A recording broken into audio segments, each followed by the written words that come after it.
అందరికీ నమస్తే. నేను మీ మాధవరావు దుగ్గిరాల. అందరూ ఎట్లుర్రు? అందరూ బాగుండాలని మనస్ఫూర్తిగా కోరుకుంటున్నా. అందరికీ గుడ్ మార్నింగ్. మంచి ఇంట్రెస్ట్ వీడియోతో ముందుకు వచ్చిన నేను. సో పొద్దునే ఆవుల్ని బర్రెల్ని తోటలో కట్టేసిన, గడ్డిలో కట్టేసిన. ఇక్కడ జామ చెట్టు ఉన్నది కదా, ఈ జామ చెట్టు నేను పెట్టింది కాదు, ఇది మొలక మొలిచింది. దాని అంటనే మొలక మొలిచి పెద్ద అయింది. 2 years అవుతుందేమో, 1 year నుంచి కాయలు కాస్తుంది. ఆల్రెడీ మొన్న వానాకాలం కాపు అయిపోయి, ఇప్పుడు మొన్న రీసెంట్గా ఏమైందంటే శీతాకాలంలో టైంలో ఆకులన్నీ రాలిపోయి కొత్త ఇగురు అనేది వచ్చి ఎక్కువ పొలాలు వచ్చినాయి అనమాట. కొత్త ఇగురు కనబడుతుంది. ఈసారి కొంచెం పెరుగుతాయి కదా, పెరిగినప్పుడు కొంచెం కట్ చేస్తే ఈ కనుమలు కాడ ఇంకా కొమ్మలు ఎక్కువ వస్తాయి. కొమ్మలు ఎక్కువ వస్తే మనకి ఆటోమేటిక్గా పూత ఎక్కువ వస్తుంది. పూత ఎక్కువ వచ్చినాయి అంటే కాయలు మనకి ఎక్కువ వస్తాయి అనమాట. అయితే ఇప్పుడు పూత దిగుతుంది. పూత వస్తుంది.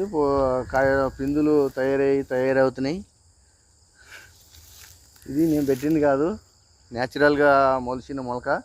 నేను దీన్ని ఏం చేయకుండా అట్లానే పెంచుతుంది. వాటర్ అయితే పెడతా ఫుల్గా.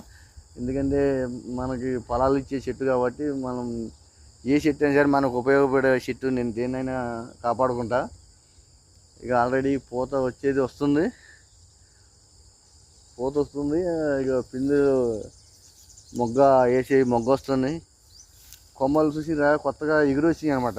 ఈ శీతాకాలంలో ఆకులన్నీ రాలిపోతాయి కదా, ఇగురు వచ్చేటప్పుడు కొత్తగా కనుపుల కింద కనుపుల కాడ కొత్త పొలవలు వస్తాయి అన్నమాట. కొత్త పొలవలు వచ్చినప్పుడు, పొలవలు అంటే అదే కొత్త కొమ్మలుగా వస్తాయి.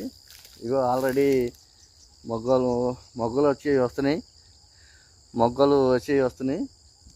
పూత మొగ్గ వచ్చిన తర్వాత పూత వస్తుంది. పూత వచ్చినాక అప్పుడు పిందులు వస్తాయి అన్నమాట. చెట్టు ఎంతప్పుడే కాపు కాస్తుంది.